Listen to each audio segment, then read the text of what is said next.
እዚያው ተቀምጠህ ግርድጓውን ወይም ስክሪኑን ትኩር ብለህ ያያህ ነው። ችግሩ የቁጥሮቹ ጉዳይ ይመስልሃል። የባንክ አካውንቱ ውስጥ ያሉት ኮማዎች ማነስ ወይም ዓለም እስካሁን ስምህን አለማወቋ ነው ችግሩ ብለህ ታስባለህ።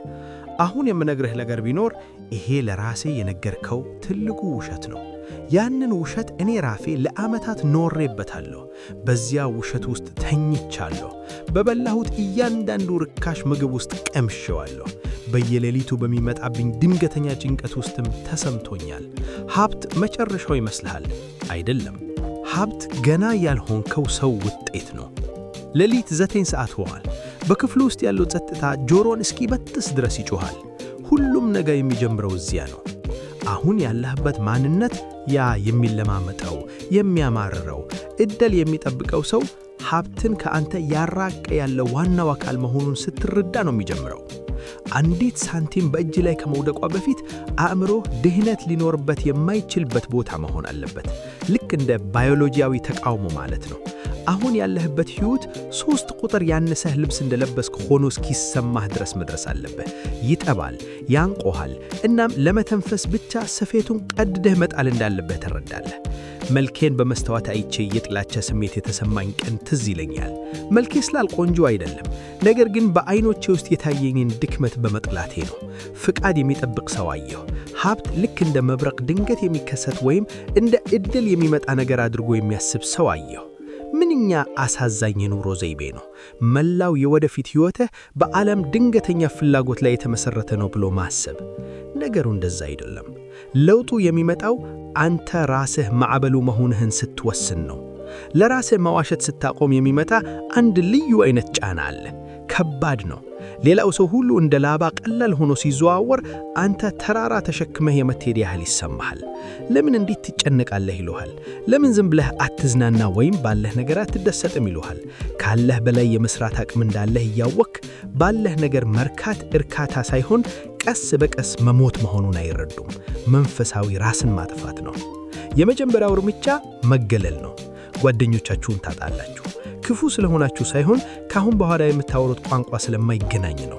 እነሱ ስለ ቅዳሜና እሁድ መዝናኛና ስለ ፊልም ያወራሉ። አንተ ግን ተቀምጠህ የእናትህን ነፃነት እንዴት እንደምትገዛ ታስባለህ። በቅርቡ እንደምትሞትና እስካሁን ምንም ጠቃሚ ነገር እንዳላደረግክ ታስባለህ። ሁለተኛው እርምጃ አባዜ ነው። ይሄ ተራ የትርፍ ጊዜ ማሳለፊያ አይደለም። ተጨማሪ ሥራ አይደለም። ህመም ነው። ስለ እንቅልፍ ግድ አይሰጥህም። ስለ ምቾት ግድ አይሰጥህም። በእያንዳንዱ ደቂቃ ውስጥ አንድ መሬት እንደምትቆጣጠርበት ወይም እንደምታታበት የጦር ሜዳ ማየት ትጀምራለህ። ሦስተኛው እርምጃ የእኔነት መሞት ነው። ይሄ አብዛኛውን ሰው የሚሰብረው ክፍል ነው። ተሳስተህ እንደሆነ አምነህ መቀበል አለብህ። ያ የቻልኩትን አደረግኩኝ ያልከው በቂ እንዳልነበረ ማመን አለብህ።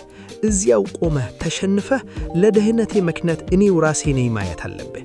ያ እውነት እንደ ስላታ ቢላ ነው። በጥልቀት ይቆርጣል፣ ግን ሰበቦችን ጠርጎ ማውጣት የምችልበት ብቸኛው መንገድ እሱ ነው። አራተኛው እርምጃ አእምሮውን እንደገና ማደራጀት ነው። ሌላው ሰው ስለ ቀናት ሲያስብ አንተ ስለ አስራታት እንድታስብ ራስህን ታስገድዳለህ። ለምቾትህ በላይ ለቃላትህ ዋጋ መስጠት ትጀምራለህ።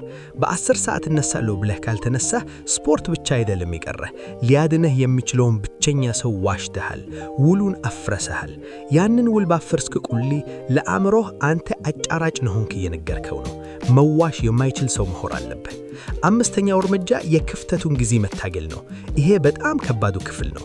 አእምሮህ ከተለመደበት ጊዜ አንስቶ ገንዘቡ በርግጥ እስከሚመጣ ድረስ ያለው ጊዜ ነው።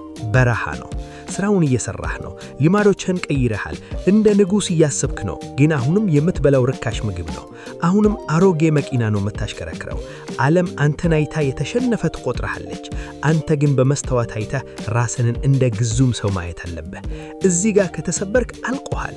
ምንም አይነት ተገቢ ማስረጃ በሌለበት ጊዜ ያንን ራእይ ይዘህ መጥነስ አለብህ። በዚያ ክፍተት ውስጥ ብዙ ወራት አሳልፌያለሁ። እንደ እብድ ነበር የሚሰማኝ። ለሰዎች ዓለምን ለውጣለሁ እያልኩ የቤቴን ኪራይ በወቅቱ መክፈል አልቻልኩም። ጥርጣሬው የሚጨበት ክብደት አለው። ስትነቃ ደረትህ ላይ ይጫናጫል። ሲደክመህ በጆሮህ ያንሾከሽከሃል። ማነህ ብለህ ነው? ዝም ብለህ ወደ ጎጆህ ተመለስ። ጎጆ ውስጥ ይሞቃል፣ ደህንነትህ የተጠበቀ ነው ይልሃል። አንተ ግን ያንን ጥርጣሬ የምትወድበትን መንገድ መፈለግ አለብህ። እንደ ነዳጅ ልትጠቀምበት ይገባል። ሀብት የሕግ ጉዳይ ከመሆኑ በፊት የአእምሮ ሁኔታ ነው። ከ10 ዓመት በፊት ለነበርኩት ሰው $1,000,000 ብትሰጠው ኖሮ በ12 ወራት ውስጥ ይገርሰው ነበር። ምክንያቱም ድሃ አእምሮ ነበረኝ። ስለ መገንባት ሳይሆን ስለ ማጥፋት ነበር የማስበው። ሀብታም ስለ መሆን ሳይሆን ሀብታም ስለ መምሰል ነበር የማስበው። ምን መሆን እንደምችል ሳይሆን ምን እንደማገኝ ነበር የማስበው። አእምሮ የወርቅን ክብደት ከመሸከሙ በፊት በዲሲፕሊን እሳት ውስጥ መፈተን አለበት። ወርቅ ከባድ ነው። በቂ ጥንካሬ ከሌለህ ይደቁስሃል። ሰዎች ያለ ሂደቱ ሽልማቱን ይፈልጋሉ። ያለ ክረምት መከር ይፈልጋሉ። ክረምቱ ነው ተባዮቹን የሚገድለው። ክረምቱ ነው አፈሩን የሚያጠነክረው። አንተ አሁን በክረምቱ ውስጥ ነህ። በርዶሃል፣ ተርበሃል፣ እናም ብቻህን ነህ። ጥሩ ነው። እዚያው ቆይ። ማሞቂያ አትፈልግ፣ ብርድ ልብስ አትፈልግ። አንተ ራስህ እሳት እስክትሆን ድረስ በብርዱ ውስጥ ጽና። ይሄ የኃይል ሂደት ነው፣ ሌላ ማንም እንዳይነግርህ። አእምሮን መቀየር በአሮጌው ማንነትህ ላይ የሚፈጸም የኃይል እርምጃ ነው። አዲሱ ማንነትህ መተንፈስ እንዲችል የድሮውን ራስህን እየገደልከው ነው። የተዘረከረከ ነው። ጸጸት አለበት። ያባከንከው ጊዜ ትዝታ አለ። ተራ ሰው ሆነህ ላሳለፍካቸው ዓመታት የሚሰማህ እፍረት አለ። ያ እፍረት ይቃጠል። ተነሳሽነት ሲያልቅ ሞተሩን የሚያንቀሳቅስ ከሰል ይሆንልህ። ተነሳሽነት ለልጆች ነው። ይሄ ግን ስለ አስፈላጊነት ነው።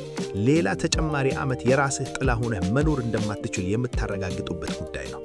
ተመሳሳይ ሆነህ የመቀጠል ሐሳብ ከመውደቅ ሐሳብ በላይ የሚያስፈራህ ደረጃ ላይ መድረስ አለብህ። አብዛኛው ሰው ተራ ከመሆን ይልቅ መውደቅን ይፈራል። ለዚህ ነው ድሃ የሆኑት። ከገዛ ተራነታቸው ጋር የሰላም ስምምነት ተፈራርመዋል።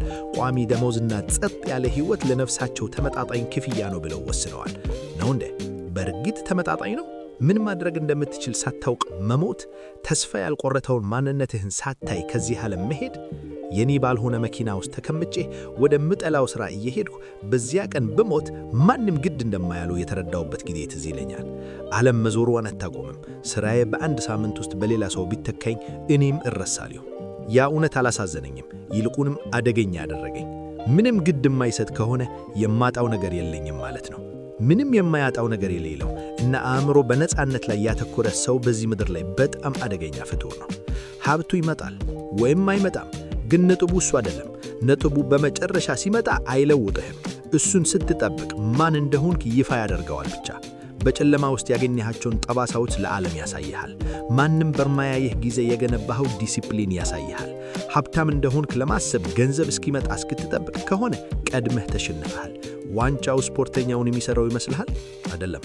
ስፖርተኛው የሚሰራው ምንም ተመልካች እና ሜዳሊያ በሌለበት በሺዎች በሚቆጠሩ የአካል ብቃት ሰዓቶች ውስጥ ነው። ሜዳሊያው ስፖርተኛው ቀድሞ የሚያውቀውን እውነት የሚያረጋግጥ የብረት ቁርጫ ብቻ ነው። አሁኑኑ ማወቅ አለብህ። ኪስህ ባዶ እያለ ሀብቱ በደም ስርህ ውስጥ ሲፈስ መሰማት አለበት። ወደ አውቶቡስ ተራ እየሄድክ እንደ ቢሊዮኔር ክምር ራስህን መያዝ አለብህ። ይሄ እስኪሆንልህ ድረስ አስመስልህ የሚለው ፌክ ኢት አንቲል ዩ ሜክ ኢት አይደለም። ይሄ ያን ነገር ሁን ዓለም ሊሰጥህ ካልሆነ በስተቀር ሌላ ምርጫ እንዳይኖረው አድርግ የሚለው ነው። ዓለም ምስትማት ነው። የምትፈልገውን አይሰጥህም፣ ማንነትህን ነው የሚሰጥህ።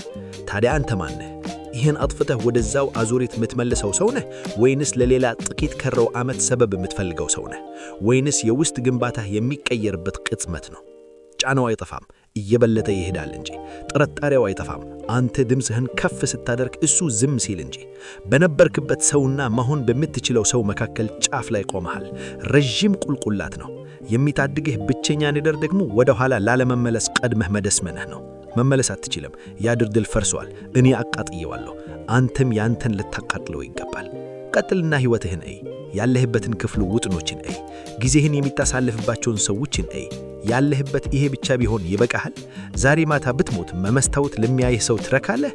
መልሱ አይደለም ከሆነ መውጫ መንገድ መፈለጉን አቅመህ መሻገሪያውን ፈልግ። ለውጡ አሁን እየሆነ ነው።